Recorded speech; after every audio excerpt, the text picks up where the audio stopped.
जय श्री राम मित्रों, आज हम आपके लिए शिव महापुराण के 18वें अध्याय की कथा लेकर आए हैं। इसमें आप विधेश्वर रसंहिता अध्याय 9 और 2 में पार्थिव लिंग के निर्माण की विधि तथा वेद मंत्रों द्वारा उसके पूजन की विस्तृत एवं संक्षिप्त विधि के वर्णन की कथा तथा पार्थिव पूजा की महिमा, शिव नैवेद्य भक्षण के विषय में निर्णय तथा बिल्व का महात्म्य 22वें अध्याय की कथा जानेंगे। पार्थिव लिंग की श्रेष्ठता तथा महिमा का वर्णन करके सूत जी कहते हैं, महर्षियों, अब मैं वैदिक कर्म के प्रति श्रद्धा भक्ति रखने वाले लोगों के लिए वेदोक्त मार्ग से ही पार्थिव पूजा का बड़ी की मात्रा पद्धति का वर्णन करता हूँ।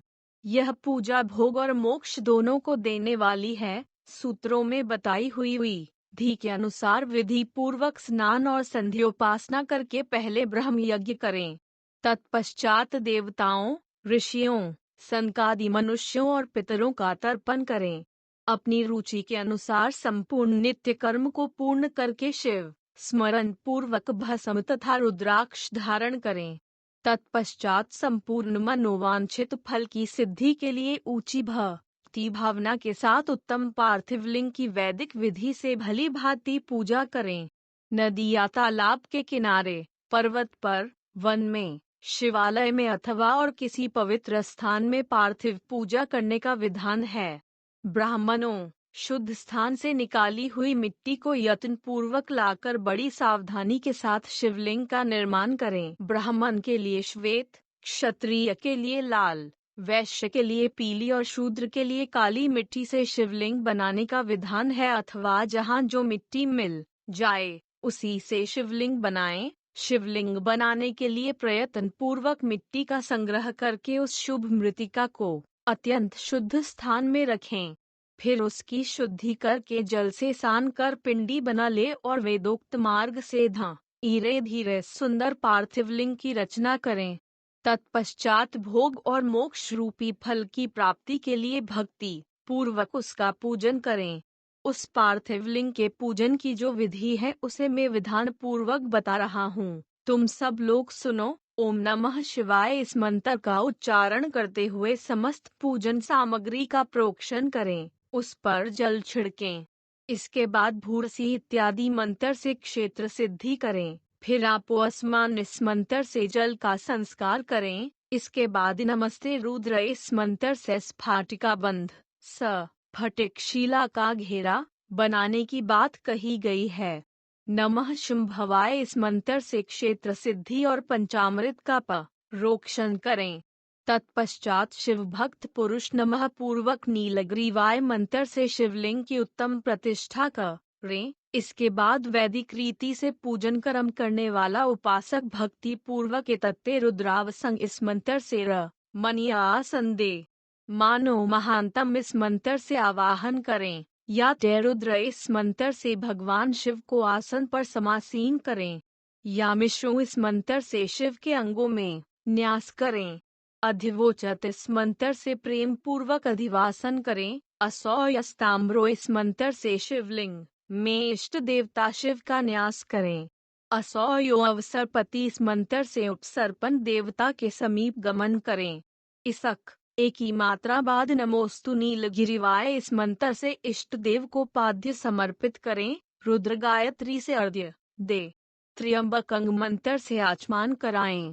पयः पृथिव्या इस मंत्र से दुग्ध स्नान कराएं। दधिक्रावनो इस मंत्र से दधि स्नान कराएं। घृतांघृत पावा इस मंत्र से घृत स्नान कराएं। मधुवाता, मधुनक्तंग, मधुमानो इन 3 ऋचाओं से मधु स्नान और शर्करा स्नान कराएं। इन दुग्धादि वस्तुओं को पंचामृत कहते हैं, अथवा पद्य समर्पण के लिए कहे गए नमोस्तु नीलगिरी बाई इत्यादि मंत्र द्वारा पंचामृत से स्नान कराएं। तंत्र मानव स्टोर के इस मंत्र से प्रेम पूर्वक भगवान शिव को कटिबंध कर धनी अर्पित करें। नमोधृष नवे इस मंत्र का उच्चारण करके आराध्य देवता को उत्तरीय धारण कराएं। या तेहेती इत्यादि 4 ऋचाओं का ओ की मात्रा पढ़कर वैद्यज्ञ भक्त प्रेम से विधि पूर्वक भगवान शिव के लिए वस्त्र एवं यज्ञोपवीत समर्पित करें। इसक एक ही मात्रा बाद नमः शिवाभ्यः इत्यादि मंत्र को पढ़कर शुद्ध बुद्धि वाला भक्त पुरुष भगवान को प्रेम पूर्वक गंध, सुगंधित चंदन और रोली चढ़ाएं। नमस्तक्षभ्यो इस मंत्र से अक्षत अर्पित करें। नमः पार्याय इस मंत्र से फूल चढ़ाएं। नमः पन्नाय इस मंत्र से बिल्वपत्र समर्पण करें। नमः कपर्दिने च इत्यादि मंत्र से विधि पूर्वक धूप दें। नमः स्वेज ऋचा से शास्त्रोक्त विधि के अनुसार दीप निवेदन करें। तत्पश्चात हा थद होकर नमो ज्येष्ठाय इस मंत्र से उत्तम नैवेद्य अर्पित करें। फिर पूर्वोत्तर त्रंगमबक मंत्र से आचमन कराएं। इमारुद्राय इस ऋच से फल समर्पण करें। फिर नमो व्रजयाय इस मंत्र से भगवान शिव को अपना सब कुछ समर्पित कर दें। तदनंतर मानो महानतम तथा मानस्तों के इन दो मंत्रों द्वारा केवल अक्षतों से रुद्रों का पूजन करें। फिर हिरण्यगर्भ इत्यादि मंत्र से जो 3 ऋचाओं के रूप में पठित है दक्षिणा चढ़ाएं। देवस्य अथवा इस मंत्र से विद्वान पुरुष आराध्य देव का अभिषेक करें। दीप के लिए बता ए हुए नमः आश्वे इत्यादि मंत्र से भगवान शिव की निराजना आरती करें। तत्पश्चात इमा रुद्राय इत्यादि 3 ऋचाओं से भक्ति पूर्वक रुद्रदेव को पुष्पांजलि अर्पित करें। मानो महानतम इस मंत्र विज्ञ से उपासक पूजनीय देवता की परिक्रमा करें। फिर उत्तम बुद्धि वाला उपासक मानस्तों के इस मंत्र से भगवान को साष्टांग प्रणाम करें। एष्टे इस मंत्र से शिव मुद्रा का प्रदर्शन करें। यतोयतः इस मंत्र से अभय नामक मुद्रा का, त्रंगमबकंग मंत्र से ज्ञान नामक मुद्रा का तथा नमः सेना इत्यादि मंत्र से महामुद्रा का प्रदर्शन करें। डंडा नमो गोभ्य इस ऋचा द्वारा धेनु मुद्रा दिखाएं। इस तरह 5 मुद्राओं का प्रदर्शन करके शिव संबंधी मंत्रों का जप करें। अथवा वेदज्ञ पुरुष शत्रुद्र्य मंत्र की आवृत्ति करें। तत्पश्चात वेदज्ञ पुरुष पंचांग पाठ करें। तदनंतर देवागातु इत्यादि मंत्र से भगवान शंकर का विसर्जन करें। इस प्रकार शिव पूजा की वैदिक विधि का विस्तार से प्रतिपादन किया गया। महर्षियों, अब संक्षेप में पार्थिव पूजन की वैदिक विधि का वर्णन सुनो। सद्योजातं इस ऋचा से पार्थिव लिंग बनाने का एक ही मात्रा लिए मिट्टी ले आए। वामदेवाय इत्यादि मंत्र पढ़कर उसमें जल डालें। जब मिट्टी सनकर तैयार हो जाए तब अघोर मंत्र से लिंग निर्माण करें। फिर तत्पुरुषाय इस मंत्र से विधिवत उसमें भगवान शिव का आवाहन कर तदनंतर ईशान मंत्र से भगवान शिव को वेदी पर स्थापित करें। इनके सिवाय अन्य सभी विद्वानों को भी शुद्ध बुद्धि वाला उपासक संक्षेप से ही संपन्न करें।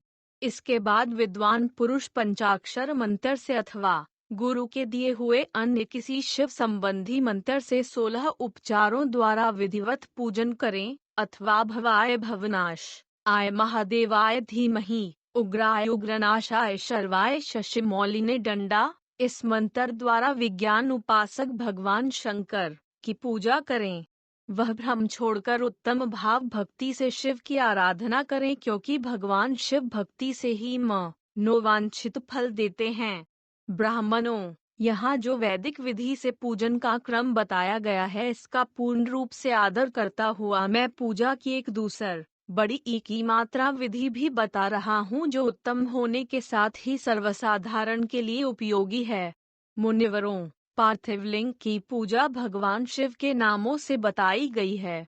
वह पूजा संपूर्ण अभीष्टों को देने वाली है। मैं उसे बताता हूँ, सुनो। हर, महेश्वर, शंभु, शूलपाणी, पिनाकधरिक, शिव, पशुपति और महादेव, यह क्रम से शिव के 8 नाम कहे गए हैं।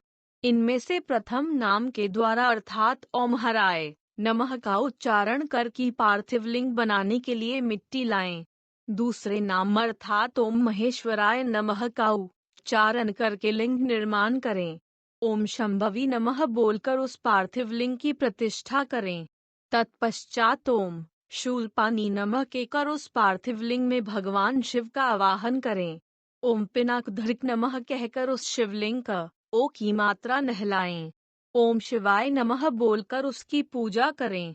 फिर ओम पशुपतये नमः कहकर क्षमा प्रार्थना करें और अंत में ओम महादेवाय नमः कहकर आराध्य देव का विसर्जन करें। प्रत्येक नाम के आदि में ओंकार और अंत में चतुर्थी विभक्ति के साथ नमः पद लगाकर बड़े आनंद और भक्ति भाव से पूजन संबंधित सारे कार्य करने चाहिए। षडक्ष मंत्र से अंग न्यास और कर न्यास की विधि भली भांति संपन्न करके फिर नीचे लिखे अनुसार ध्यान करें। जो कैलाश पर्वत पर एक सुंदर सिंहासन के मध्य भाग में विराजमान हैं, जिनके वाम भाग में भगवती उमा उनसे सटकर बैठी हुई हैं, सनक सनंदन आदि भक्तजन जिनकी पूजा कर रहे हैं तथा जो भक्तों के दुख रूपी दावानल को नष्ट कर देने वाले अप्रमेय शक्तिशाली ईश्वर हैं, उन विश्व विभूषण भगवान शिव का चिंतन करना चाहिए। भगवान महेश्वर का प्रतिदिन इस प्रकार ध्यान करें। उनक बड़ी ई की मात्रा अंग कांति चांदी के पर्वत की भांति गोर है।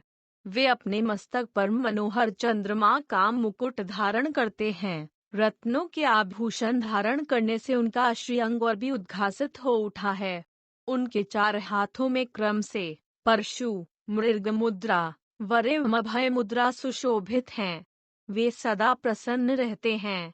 कमल के आसन पर बैठे हैं और देवता लोग चारों और खड़े होकर के उनकी स्तुति कर रहे हैं। उन्होंने वस्त्र की जगह है व्याघ्र चर्म धारण कर रखा है। वह एक ही मात्रा इस विश्व के आदि हैं, बीज कारण रूप है तथा सबका समस्त भय हर लेने वाले हैं। उनके 5 मुख्य और प्रत्येक मुख मंडल में इन 3 नेत्र हैं। इस प्रकार ध्यान तथा उत्तम पार्थिव लिंग का पूजन करके गुरु के दिए हुए पंचाक्षर मंत्र का विधि पूर्वक जप करें। विप्रवरो विद्वान पुरुष को चाहिए कि वह देवेश्वर शिव को प्रणाम करके नाना प्रकार की स्तुतियों द्वारा उनका स्तवन करे तथा शत्रुद्री यजुर्वेद 6 अध्याय के मंत्रों का पाठ करे। अनुस्वार तत्पश्चात अंजलि में अक्षत और फूल लेकर उत्तम भक्ति भाव से निम्नांकित मंत्रों को पढ़ते हुए प्रेम और प्रसन्नता के साथ भगवान शंकर से इस प्रकार प्रार्थना करें। सबको सुख देने वाले कृपा निधान भूतनाथ शिव, मैं आपका हूँ। आपके गुणों में ही मेरे प्राण बसते हैं, अथवा आपके गुण ही मेरे प्राण मेरे जीवन सर्व स्व हैं। मेरा चित्त सदा आपके ही चिंतन में लगा रहे, यह जानकर मुझ पर प्रसन्न होइए। कृपा कीजिए शंकर, मैंने अनजान में अथवा जानबूझकर यदि कभी आपका जप और पूजन आदि किया हो तो आपकी कृपा से वह सफल हो जाए। गौरीनाथ, मैं आधुनिक युग का महान पापी हूँ, पतित हूँ और आप सदा से ही परम महान पतित पावन है। इस बात का विचार करके आप जैसा चाहें वैसा करें। महाद एव सदाशिव वेदों, पुराणों और नाना प्रकार के शास्त्रीय सिद्धांतों और विभिन्न महर्षियों ने भी अब तक आपको पूर्ण रूप से नहीं जाना है। फिर मैं कैसे जान सकता हूँ? महेश्वर, मैं जैसा हूँ वैसा ही उसी रूप में संपूर्ण भाव से आपका हूँ, आपके आश्रित हूँ, इसलिए आपसे रक्षा पाने के योग्य हो। परमेश्वर, आप मुझ पर प्रसन्न हुई है मुने। इस प्रकार प्रार्थना करके हाथ में लिए हुए अक्षत और पुष्प को भगवान शिव के ऊपर चढ़ाकर उन्हें शंभुदेव को भक्ति भाव से विधि पूर्वक साष्टांग प्रणाम करें। तदुपरांत शुद्ध बुद्धि वाला उपासक शास्त्रोक्त विध छोटी ई की मात्रा से इष्ट देव की परिक्रमा करें। फिर श्रद्धा पूर्वक स्तुतियों द्वारा देवेश्वर शिव की स्तुति करें। इसके बाद गला बजाकर गले से अव्यक्त शब्द का उच्चारण करके पवित्र एवं विनीत चित्त वाला साधक भगवान को प्रणाम करें। फिर आदर पूर्वक विज्ञप्ति करें और उसके बाद विसर्जन। मुनिवरों, इस प्रकार विधि पूर्वक पार्थिव पूजा बताई गई है, वह भोग और मोक्ष देने वाली तथा भगवान शिव के प्रति भक्ति भाव को बढ़ाने वाली है। ओम नमः शिवाय। पार्थिव पूजा की महिमा। शिव नैवेद्य भक्षण के विषय में निर्णय तथा बिल्व का महात्म्य 2 और 22 अध्याय श्री शिव पुराण विधेश्वर संघ हिता अध्याय। पार्थिव पूजा की महिमा। शिव नैवेद्य भक्षण के विषय में निर्णय तथा बिल्व का महात्म्य। सूत जी बोले, महर्षियों, पार्थिव लिंगों की पूजा कोटि कोटि यज्ञों का फल देने वाली है। कलयुग में लोगों के लिए शिवलिंग पूजन जैसा श्रेष्ठ दिखाई देता है वैसा दूसरा कोई साधन नहीं है। यह समस्त शास्त्रों का निश्चित सिद्धांत है। शिवलिंग भोग और मोक्ष देने वाला है। लिंग 3 प्रकार के कहे गए हैं, उत्तम, मध्यम और अधम। जो 4 अंगुल ऊंचा और देखने में सुंदर हो तथा वेदी से युक्त हो, उस शिवलिंग को शास्त्रज्ञ महर्षियों ने उत्तम कहा है। उससे आधा मध्यम और उससे आधा अधम माना गया है। इस तरह 3 प्रकार के शिवलिंग कहे गए हैं, जो उत्तरोत्तर श्रेष्ठ हैं। ब्राह्मण, क्षत्रिय, वैश्य, शूद्र अथवा विलोम संकर, कोई भी क्यों न हो, वह अपने अधिकार के अनुसार वैदिक अथवा तांत्रिक मंत्र से सदा आदर पूर्वक शिवलिंग की पूजा करें। ब्राह्मण, ओ महर्षियों, अधिक कहने से क्या लाभ। शिवलिंग का पूजन करने में स्त्रियों का तथा अन्य सब लोगों का भी अधिकार है। द्विजों के लिए वैदिक पद्धति से ही शिवलिंग की पूजा करना श्रेष्ठ है, परंतु अन्य लोगों के लिए वैदिक मार्ग से पूजा करने की सम्मति नहीं है। वेदज्ञ द्विजों को वैदिक मार्ग से ही पूजन करना चाहिए, अन्य मार्ग से नहीं। यह भगवान शिव का कथन है। दधीची और गौतम आदि के शाप से जिनका चित्त दग्ध हो गया है, उन द्विजों की वैदिक कर्म में श्रद्धा नहीं होती। जो मनुष्य वेदों तथा स्मृतियों में कहे हुए सत्कर्मों अनुस्वार की अवहेलना करके दूसरे कर्म को करने लगता है, उसका मनोरथ कभी सफल नहीं होता। इस प्रकार विधि पूर्वक भगवान शंकर का नैवेद्यांत पूजन करके उनकी त्रिभुवनमयी 8 मूर्तियों का भी वहीं पूजन करे। पृथ्वी, जल, अग्नि, वायु, आकाश, सूर्य, चंद्रमा तथा यजमान, ये भगवान शंकर की 8 मूर्तियां कही गई हैं। इन मूर्तियों के साथ 7 शर्व, भव, रुद्र, उग्र, भीम, ईश्वर, महादेव तथा पशुपति, इन नामों की भी अर्चना करे। तदनंतर चंदन, अक्षत और बिल्वपत्र लेकर वहां ईशान आदि के क्रम से भगवान शिव के परिवार का उत्तम भक्ति भाव से पूजन कर, एक ही मात्रा ईशान, नंदी, चंद, महाकाल, भृंगी, वृष, स्कंद, कपर्दीश्वर, सोम तथा शुक्र, ये 10 शिव के परिवार हैं, जो क्रमश ईशान आदि 10 दिशाओं में पूजनीय हैं। तत्पश्चात भगवान शिव के समक्ष वीरभद्र का और पीछे कीर्तिमुख का पूजन करके विधि पूर्वक 11 रुद्रों की पूजा करे। इसके बाद पंचाक्षर मंत्र का जप करके शत्रुद्रीय स्तोत्र का, नाना प्रकार की स्तुतियों का तथा शिव पंचांग का पाठ करे। तत्पश्चात परिक्रमा और नमस्कार करके शिवलिंग का आकार विसर्जन करें। इस प्रकार मैंने शिव पूजन की संपूर्ण विधि का आदरपूर्वक वर्णन किया। रात्रि में देव कार्य को सदा उत्तराभिमुख होकर ही करना चाहिए। जहाँ शिवलिंग स्थापित हो, उससे पूर्व दिशा का आश्रय लेकर नहीं बैठना या खड़ा होना चाहिए, क्योंकि वह दिशा भगवान शिव के आगे या सामने पड़ती है। इष्ट देव का सामना रोकना ठीक नहीं। शिवलिंग से उत्तर दिशा में भी न बैठे, क्योंकि उधर भगवान शंकर का वामांग है, जिसमें शक्ति स्वरूपा देवी उमा विराजमान है। पूजक को शिवलिंग से पश्चिम दिशा में भी नहीं बैठना चाहिए, क्योंकि वह आराध्य देव का पृष्ठभाग है। पीछे की ओर से पूजा करना उचित नहीं है। अवशिष्ट दक्षिण शाही ग्राह्य है, उसी का आश्रय लेना चाहिए। तात्पर्य यह कि शिवलिंग से दक्षिण दिशा में उत्तराभिमुख होकर बैठे और पूजा करे। विद्वान पुरुष को चाहिए कि वह भस्म का त्रिपुंड लगाकर, रुद्राक्ष की माला लेकर तथा बिल्वपत्र का संग्रह करके ही भगवान शंकर की पूजा करें, इनके बिना नहीं।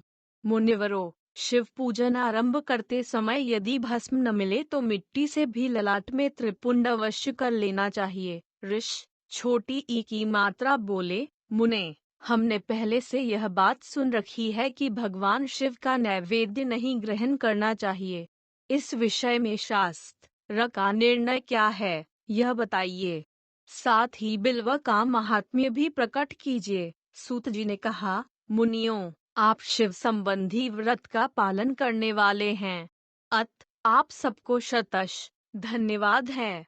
मैं प्रसन्नता पूर्वक सब कुछ बताता है, आप सावधान होकर सुने। जो भगवान शिव का भक्त हैं, बाहर भीतर से पवित्र और शुद्ध हैं, उत्तम व्रत का पालन करने वाला तथा दृढ़ निश्चय से युक्त हैं, वह शिव नैवेद्य का अवश्य भक्षण करे। भगवान शिव का नैवेद्य अग्राह्य है, इस भावना को मन से निकाल दे। शिव के नैवेद्य को देख लेने मात्र से भी सारे पाप दूर भाग जाते हैं, उसको खा लेने पर तो करोड़ों पुण्य अपने भीतर आ जाते हैं। आए हुए शिव नैवेद्य को सिर झुकाकर प्रसन्नता का एक ही मात्रा साथ ग्रहण करें। आए हुए शिव नैवेद्य को जो यह कहकर कि मैं इसे दूसरे समय में ग्रहण करूंगा, लेने में विलंब कर देता है, वह मनुष्य निश्चय ही पाप से बांध जाता है। जिसने शिव की दीक्षा ली हो, उस शिव भक्त के लिए यह शिव नैवेद्य अवश्य भक्षणीय है, ऐसा कहा जाता है। शिव की दीक्षा से युक्त शिव पुरुष के लिए सभी शिवलिंगों का नैवेद्य शुभ एवं महाप्रसाद हैं, अत वह उसका अवश्य भक्षण करे। परंतु जो अन्य देवताओं की दीक्षा से युक्त हैं और शिव भक्ति में भी मन को लग आए हुए हैं, उनके लिए शिव नैवेद्य भक्षण के विषय में क्या निर्णय है, इसे आप लोग प्रेम पूर्वक सुने। ब्राह्मणों, जहाँ से शालग्राम शिला की उत्पत्ति होती है, वहाँ के उत्पन्न लिंग में रस लिंग, पार्दलिंग में पाषाण, रजत तथा सुवर्ण से निर्मित लिंग में देवताओं तथा सिद्धों द्वारा प्रतिष्ठित लिंग में केसर निर्मित लिंग में स्फटिक लिंग में रत्न निर्मित लिंग में तथा समस्त ज्योतिर्लिंग में विराजमान भगवान शिव के नैवेद्य का भक्षण चांद्रायन व्रत के समान पुण्यजनक है। ब्रह्म हत्या करने वाला पुरुष भी यदि पवित्र होकर शिव निर्माल्य का भक्षण करक एक ही मात्रा उसे सिर पर धारण करे तो उसका सारा पाप शीघ्र ही नष्ट हो जाता है। पर जहाँ चंड का अधिकार है, वहाँ जो शिव निर्माल्य हो, उसे साधारण मनुष्यों को नहीं खाना चाहिए। जहाँ चंड का अधिकार नहीं है, वहाँ के शिव निर्माल्य का सभी को भक्ति पूर्वक भोजन करना चाहिए। बाणलिंग नर्मदेश्वर लोह निर्मित वर्णादि धातुमय लिंग सिद्धलिंग जिन लिंगों की उपासना से किसी ने सिद्धि प्राप्त की है अथवा जो सिद्धों द्वारा स्थापित हैं, वे लिंग स्वयं भूलिंग, इन सब लिंगों में तथा शिव की प्रतिमाओं मूर्तियों में चंड का अधिकार नहीं है। जो मनुष्य शिवलिंग को विधि पूर्वक स्नान कराकर उस स्नान के जल का 3 बार आचमन करता है, उसके कायिक वाचिक और मानसिक तीनों प्रकार के पाप यहाँ शीघ्र नष्ट हो जाते हैं। जो शिव नैवेद्य पत्र पुष्प फल और जल अग्राह्य है, वह सब भी शालग्राम शिला के स्पर्श से पवित्र ग्रहण के योग्य हो जाता है। मुनीश्वरों, शिवलिंग के ऊपर चढ़ा हुआ जो द्रव्य है, वह अग्राह्य है। जो वस्तु लिंग स्पर्श से रहित है, अर्थात जिस वस्तु को अलग रखकर शिव जी को निवेदित किया जाता है, लिंग के ऊपर चढ़ाया नहीं जाता, उसे अत्यंत पवित्र जानना चाहिए। मुनिवरों, इस प्रकार नैवेद्य के विषय में शास्त्र का निर्णय बताया गया। बिल्व का महात्म्य। अब तुम लोग बिल्व का महात्म्य सुनो। यह बिल्व वृक्ष महादेव का ही रूप है। देवताओं ने भी इसकी स्तुति की है। फिर जिस किसी तरह से इसकी महिमा कैसे जानी जा सकती है। तीनों लोकों में जितने पुण्य तीर्थ प्रसिद्ध हैं, वे संपूर्ण तीर्थ बिल्व के मूल भाग में निवास करते हैं। जो पुण्यात्मा मनुष्य बिल्व के मूल में लिंगस वरूप विनाशी महादेव जी का पूजन करता है, वह निश्चय ही शिवपद को प्राप्त होता है। जो बिल्व की जड़ के पास जल से अपने मस्तक को सींचता है, वह संपूर्ण तीर्थों का स्नान का फल पा लेता है और वही इस भूतल पर पावन माना जाता है। इस बिल्व की जड़ के परम उत्तम थाले को जल से भरा हुआ देखकर महादेव जी पूर्णतया संतुष्ट होते हैं। जो मनुष्य गंध पुष्पादि से बिल्व के मूल भाग का पूजन करता है, वह शिवलोक को पाता है और इस लोक में भी उसकी सुख संतति बढ़ती है। जो बिल्व की जड़ के समीप आदरपूर्वक पावली जलाकर रखता है, वह तत्वज्ञान से संपन्न हो भगवान महेश्वर में मिल जाता है। जो बिल्व की शाखा थामकर हाथ से उसके नए ये पल्लव उतारता और उनसे उस बिल्व की पूजा करता है, वह सब पापों से मुक्त हो जाता है। जो बिल्व की जड़ के समीप भगवान शिव में अनुराग रखने वाले एक भक्त को भी भक्ति पूर्वक भोजन कराता है, उसे कोटि गुना पुण्य प्राप्त होता है। जो बिल्व की जड़ के पास शिव भक्त को खीर और घृत से युक्त अन्न देता है, वह कभी दरिद्र नहीं होता। बाह्मनों, इस प्रकार मैंने सांगोपांग शिवलिंग पूजन का वर्णन किया। यह प्रवृत्ति मार्गी तथा निवृत्ति मार्गी पूजकों के भेद से दो प्रकार का होता है। प्रवृत्ति मार्गी लोगों के लिए पीठ पूजा इस भूतल पर संपूर्ण अभीष्ट वस्तुओं को देने वाली होती है। प्रवृत्त पुरुष सुपात्र गुरु आदि के द्वारा ही सारी पूजा संपन्न करे और अभिषेक के अंत में अगहनी के चावल से बना हुआ नैवेद्य निवेदन करें। पूजा के अंत में शिवलिंग को शुद्ध संपुट में विराजमान करके घर के भीतर कहीं अलग रख दे। निवृत्ति मार्गी की उपासकों के लिए हाथ पर ही शिव पूजन का विधान है। उन्हें भिक्षा आदि से प्राप्त हुए अपने भोजन को ही नैवेद्य रूप में निवेदित कर देना चाहिए। निवृत्त पुरुषों के लिए सूक्ष्मलिंग ही श्रेष्ठ बताया जाता है। वे विभूति से पूजन करें और विभूति को ही नैवेद्य रूप से निवेदित भी करें। पूजा करके इस लिंग को सदा अपने मस्तक पर धारण करें।